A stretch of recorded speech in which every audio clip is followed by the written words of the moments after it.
We're almost out of time. We've got time for one more question that both of our guests can answer. It's from Catherine Shen. As an atheist, Professor Dawkins, do you believe that believing in God for emotional support should be allowed even temporarily? Research has proven that people who believe in God has a better chance of surviving terminal illnesses such as cancer, as well as living longer when they go to church. So, do you think that believing in God is beneficial for our well-being, even if God is an illusion? It's perfectly possible that, as you say, believing in God has beneficial effects upon health. It's possible that you're less likely to suffer a duodenal ulcer or something of that sort. But I do have to stress, I mean, that's an utterly trivial argument compared to the truth of whether God actually exists or not. I mean, that's a really big question. It's an important question, one that the Cardinal and I would agree on. And if there is some minor benefit to health one way or the other, the evidence is not good, by the way, but even bending over backwards to suggest that the evidence is there, that psychosomatic illness may be healed, may be alleviated somewhat by a belief in God. Psychosomatic medicine is well known. Placebos work. If God is simply a placebo, that's fine. But I'm interested in whether he's actually there.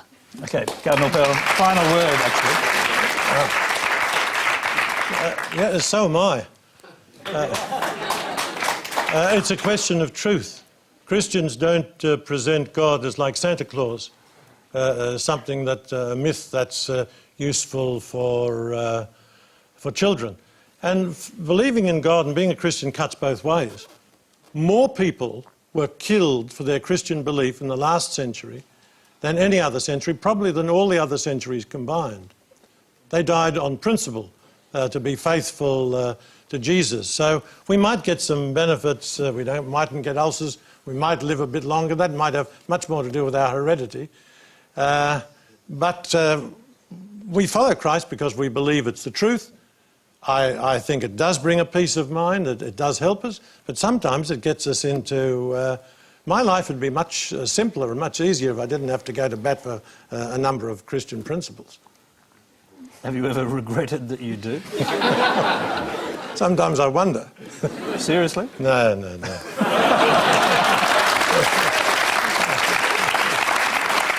OK, that's all we have time for tonight. Before we go, let's check the final results of tonight's Quanda vote. With more than 20,000 of you voting, we have a 76% saying no.